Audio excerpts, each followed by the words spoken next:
Thomas and Rosie were splashed from footplate to fender in muddy rainwater.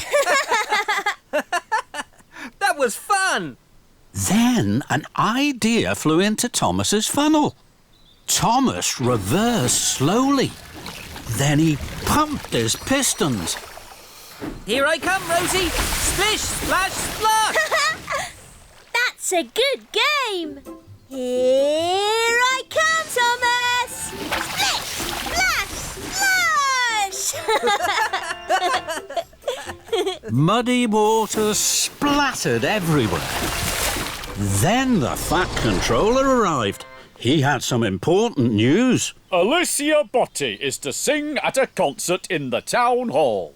The concert will be followed by a grand tea. That's exciting! What fun! Thomas, you must go straight to the washdown. Then you are to collect Miss Botti and myself from Dryall Station. We will be waiting for you. Yes, sir. Rosie, you must collect Annie and Clarabelle and take them to Dryall for Thomas. Yes, sir. Right away, sir. See you later, Rosie. And Thomas and Rosie chuffed quickly away. Thomas pulled up at the junction to the washdown. He saw a very big puddle on the other track. Charlie was waiting right by it. He was very muddy. Splashing Rosie was such good fun. I'm sure Charlie would like my game too. And I'm sure I have time for another puddle before the washdown. So Thomas didn't take the track to the washdown. He took the track through the middle of the very big puddle. Here I come, Charlie! Splish, splash, splosh! Bust my buffers! That's a good game! Thomas huffed happily on. Hooray! This is fun! Now Thomas wanted to find more puddles. He couldn't wait to play his game with the other engines. At the next junction, Thomas waited to chuff left to the washdown. Then he saw a very big puddle on the right track. Emily was waiting. Emily's muddy already. I'm sure she'd like my game. And I'm sure I have time for another puddle before the washdown. Here I come, Emily! Splish, splash, splash! Muddy rainwater had splooshed all over Emily and all over Emily's flower trucks. Fizzling fireboxes. I have to take this flour to the bakery to make the cakes for Alicia Botti's tea. Now Thomas has ruined it. Hello, James. I don't have a lot of jobs today. Shall I deliver your heavy load of wood and barrels for you? You can stay here at the washdown. Then you'll be perfectly polished for the party. James thought this was a very good idea. Thank you, Thomas. So James was uncoupled from the heavy flatbed of wood and Thomas was coupled up. The flatbed was heavy. Puffing and puffing, Thomas set off for the docks.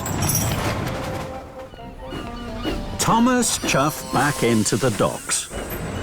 You again? What are you doing with that wood? This flatbed is very heavy. I'm sure you can't lift it. Cranky looked at the flatbed of wooden barrels. I'm sure I can. Cranky's hook swung low over the wood. Thomas watched and waited. With a creak and a crank and a crank and a creak, Cranky raised the flatbed into the air. Thomas's boiler buzzed. Told you so. You're still creaky cranky. And you're still Tiny Thomas. That made Thomas very cross. I will prove Cranky wrong and still have time to deliver the eggs.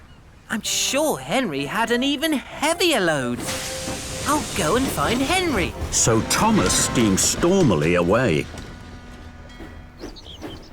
Thomas found Henry waiting by the coal hopper for his special coal. Hello, Henry. I don't have a lot of jobs today. Shall I deliver your heavy load of straw bales for you? Then you can wait here for your special coal. Henry thought this was a very good idea. Thank you, Thomas. So Henry was uncoupled from the heavy flatbed of straw bales, and Thomas was coupled up. The flatbed was very heavy, Huffing and puffing, Thomas set off once more for the docks. Soon, Thomas puffed back into the docks. You again? Now, what are you doing with those straw bales? This flatbed is very, very heavy. I'm sure you can't lift this. Cranky looked at the flatbed of straw bales. I'm sure I can.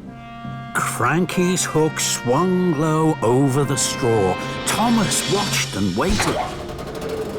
With a creak and a crank, and a crank and a creak, Cranky raised a flatbed of straw into the air. Thomas's funnel fizzed. Told you so. You're still creaky cranky. And you're still Tiny Thomas. That made Thomas even crosser. More than ever, Thomas wanted to prove Creaky Cranky wrong. He had to find the heaviest thing he could. Hello, Thomas. You look happy. What's your special? It's a lion. Flat my funnel. How exciting. I only have to deliver fresh fish. I think my lion would really like fresh fish. May I have some for him, Edward? Of course. So Thomas's driver put some fresh fish into the lion's crate. Thank you, Edward. I must hurry now. The mayor is waiting for the Lion of Sodor. Edward was surprised. Clattering carriages. Stop, Thomas. The Lion of Sodor, isn't it? But Thomas didn't stop, and he didn't listen.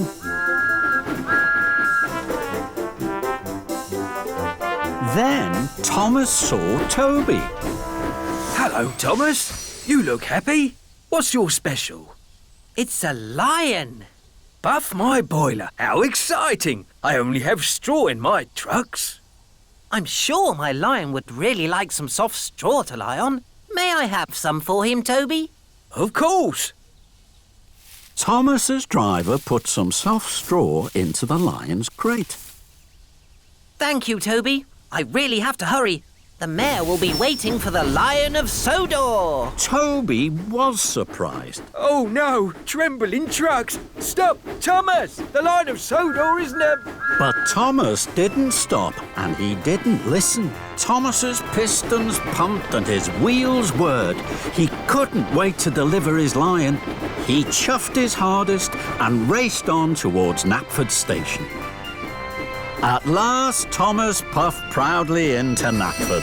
The Fat Controller was there, and so were the other engines. I'm very excited, Thomas. This is a big day. The Lion of Sodor is here. Thomas was uncoupled from the flatbed, and he pulled away to join the other engines. The workman carefully opened the lion's crate.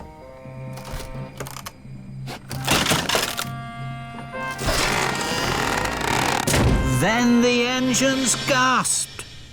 The Lion of Sodor wasn't a real lion at all. It was a statue. And now it was covered in sticky syrup, fresh fish and straw. The Fat Controller was cross. Thomas, this is a terrible mess. Gordon and James laughed. Thomas felt very silly. I'm sorry. I thought I had a real lion in my crate. I wanted to take extra special care of it. I didn't know the Lion of Sodor was a statue. One morning, James was about to puff out of Tidmouth's sheds.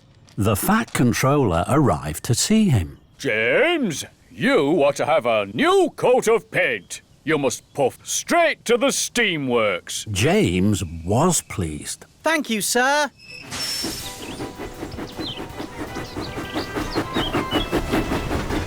I will be the smartest engine on the whole island.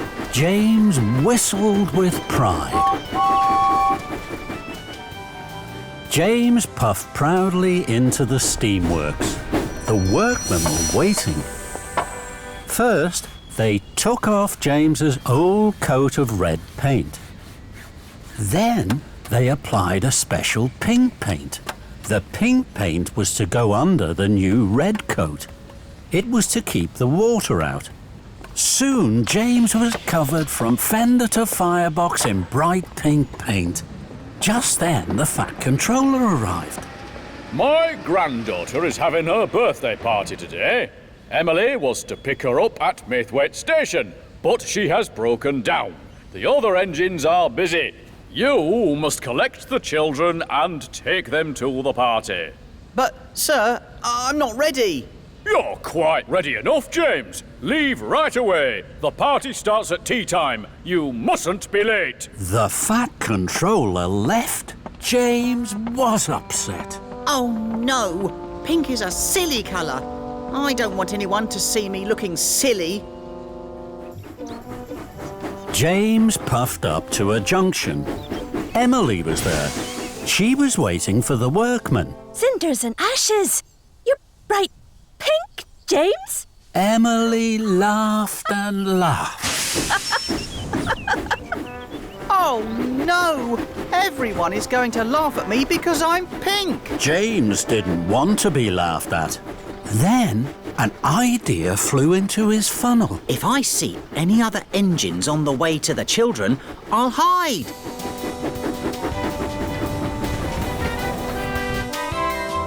James chuffed through the countryside. Ahead, he could see Toby puffing along the track. I don't want Toby to see my pink paint. He'll think I'm silly.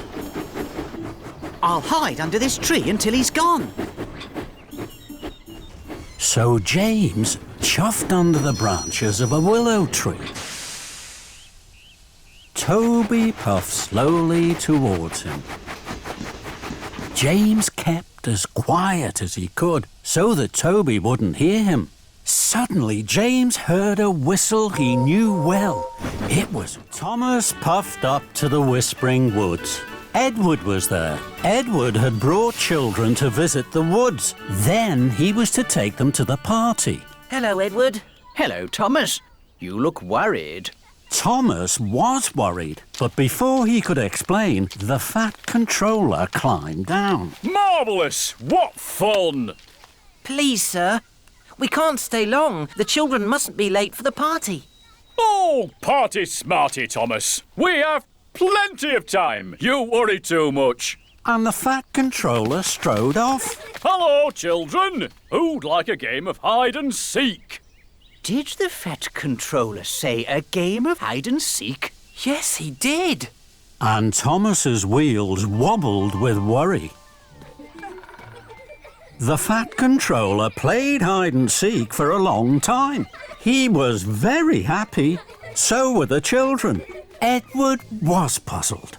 The Fat Controller never plays hide and seek. I know. And what's that on his face? A moustache. It just appeared. Today, the Fat Controller doesn't seem like the Fat Controller at all. Just then, the Fat Controller came back. Thomas wanted to ask him if he was feeling all right, but he didn't want to look silly. Thomas knew that silly engines weren't really useful engines, so he didn't ask any questions. We must hurry now, sir. We'll be late. And so will the children. But the Fat Controller wasn't worried. Don't hurry the children, Edward. Let them play. Edward was so surprised his boiler bubbled. Then the Fat Controller jumped aboard Annie and waved to all the children. Thomas's wheels clickety-clacked. He puffed and he huffed along the track. He knew they were late for the party. Thomas stopped at the junction. Suddenly, the Fat Controller jumped out of Annie and climbed up to the signal box. I won't be a moment, Thomas. Thomas was amazed. So was the signalman. The Fat Controller never came into his signal box. Hello there. May I have a turn? Thomas looked up. He saw the Fat Controller pull a lever. Then Thomas heard Gordon's whistle. Cinders and ashes. Here comes Gordon. Gordon had all the important visitors aboard the express. He was taking them to the party. With a clang and a clatter, the points changed. Gordon and the express were no longer on the express track. They were now on a branch line heading away from the party. Thomas heard the Fat Controller whoop for joy. Hurrah! Fizzling fireboxes. I must ask the Fat Controller why he's being so strange. No. This one is too large. We only have one more spare funnel, boss. I'll be back in 2 toots of a whistle. Let's hope it's a good fit, my friend, or you'll be here for quite a while. Here it is, Thomas. Oops, sorry, Thomas. It was a slip of the... Hook. I know, Kevin. I know. Magnificent! A perfect fit. This funnel makes me feel silly. Not at all, my friend. It's splendid. It will help you puff very well until your old funnel is fixed. Now chuff along. I hear that Mr. Bubbles has a very special for you at Brendam Docks. Thomas chuffed into Brendan. He was very unhappy. Mr. Bubbles was waiting. He was very happy to see Thomas. Hello, Thomas. Mr. Bubbles has a very important job for you, Thomas. This is my very special bubble liquid. It makes the biggest bubbles you have ever seen. I need it for my show this afternoon. Please take it to Knapford Station. So Thomas backed up slowly and carefully to the flatbed and was coupled up. Now, you mustn't spill any of the liquid, Thomas. Puff slowly and carefully. Yes, sir. We'll meet you at Knapford. Then James chuffed up. Hello, Thomas. Ha! That's a funny funnel. Thomas didn't want a funny funnel. He wanted his old funnel back, and he didn't like James laughing at his funny funnel. So Thomas pumped his pistons and raced away as quickly as he could. He forgot all about going slowly and carefully. Later, Thomas stopped at a crossing. He saw Gordon. Hello, Thomas. That's a funny funnel.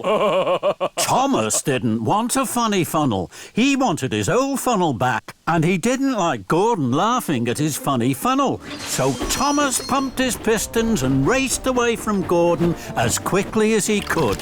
He wasn't thinking about going slowly and carefully. Bubble liquid splished out and sploshed onto the road, but Thomas didn't notice. The Fat Controller was driving Mr. Bubbles on the road. Then there was trouble. The car skidded and skated right into a muddy ditch.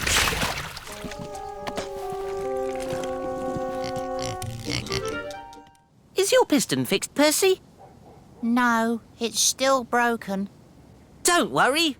I'm going to do your mail run tomorrow. Thank you, Thomas. Shall I tell you what to do? I know what to do, Percy.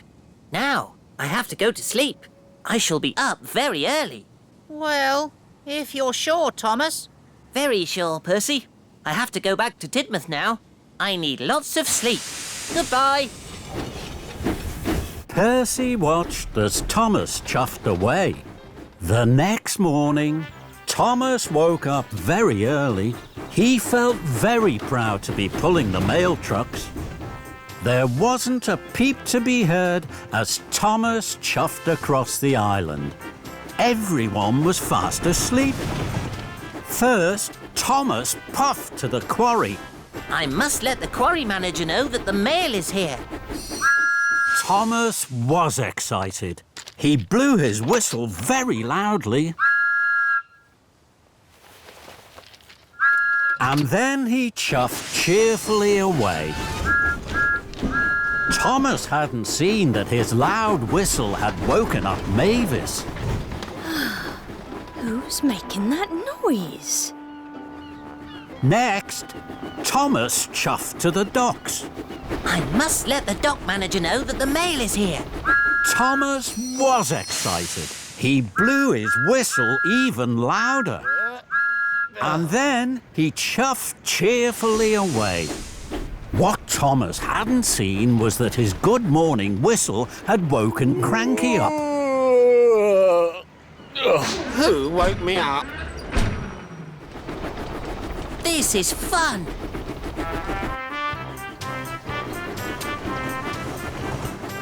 Lastly, Thomas steamed into the steamworks. I must let the steamworks manager know that the mail is here. Thomas was so excited, he blew his whistle louder than ever. Oh. Whoa, whoa. And then he huffed happily away. What Thomas hadn't seen was that he had woken Victor and Kevin up. Oh, what's that noise, boss? Oh, who knows, Kevin? Who knows? Some early bird. Thomas worked hard all morning. Everywhere Thomas went, he blew his whistle loudly. Delivering the mail is fun. Yippee! Wanna come with me? Why? It'll be fun. Sorry, I'm busy. I heard you were a fun engine. Maybe you're not fun at all. Thomas didn't like being told he was no fun at all. I'll come with you to the steamworks, and then I'll take Miss Botty to the town hall. I'm sure I have plenty of time. So Thomas steamed slowly towards the steamworks, and Charlie followed behind. Thomas chuffed carefully to a junction. Miss Botty smiled sweetly from her carriage. Charlie pulled up alongside. This isn't fun. I'll show you fun. Yippee! Thomas couldn't let Charlie be more fun than him. He pumped his pistons, bubbled his boiler, and fizzed his firebox. The race was on. Thomas and Charlie roared and raced. Their funnels were fiery. They were soon red-faced. Alicia Botty could not believe her eyes. My goodness me, this is a surprise. I thought Thomas was steady and slow. What thrills and what fun on the way to my show! The engines were laughing. The race was such fun. You're quick and you're speedy, but I'm number one. With a whoosh and a wheesh, the two engines pulled into the steamworks. Steady, boys. Who's your friend, Thomas? Charlie. He's new. I'm fun. And I'm Alicia Botti. Miss Botty, it is an honor to have you visit our steamworks. Kevin! Sorry, boss. And while Charlie was coupled up to Edward's flatbed, Miss Botty sang to the steamworks.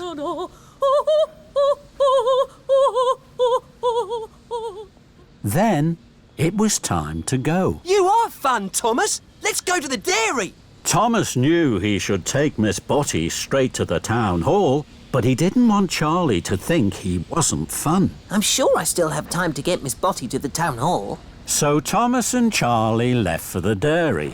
Soon, the two engines came to a junction. Let's puff down there. We can't. That's a bumpy track. But it'll be fun. Thomas wanted to be fun, so he followed Charlie down the bumpy track. Thomas and Charlie bounced and bumped. Alicia Botty judded and jumped. And the couplings jiggered and jiggled, looser and looser. At last, Thomas and Charlie pulled up to the dairy. That was fun!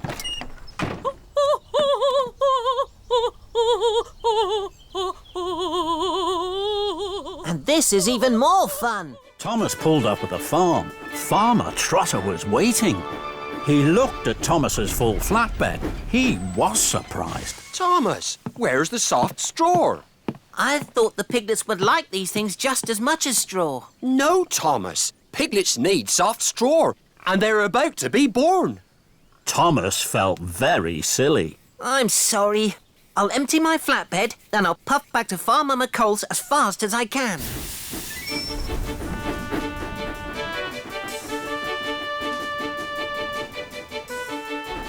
I must get the straw. There can be no delay. The piglets will need it by the end of the day.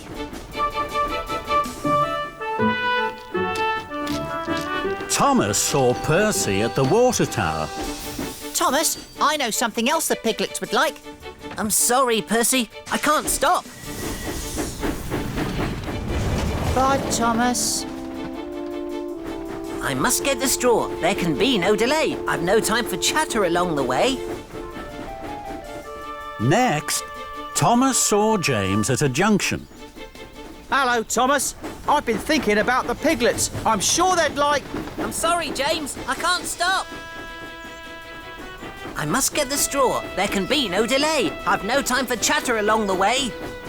Thomas whooshed and he wheeshed, he huffed and he puffed until he arrived at Farmer McColl's farm. It was late. Hello, Farmer McColl. Now I have plenty of room for the soft straw for the piglets. Could you load it right now? Of course I can, Thomas. Thank you, Farmer McColl. I must hurry.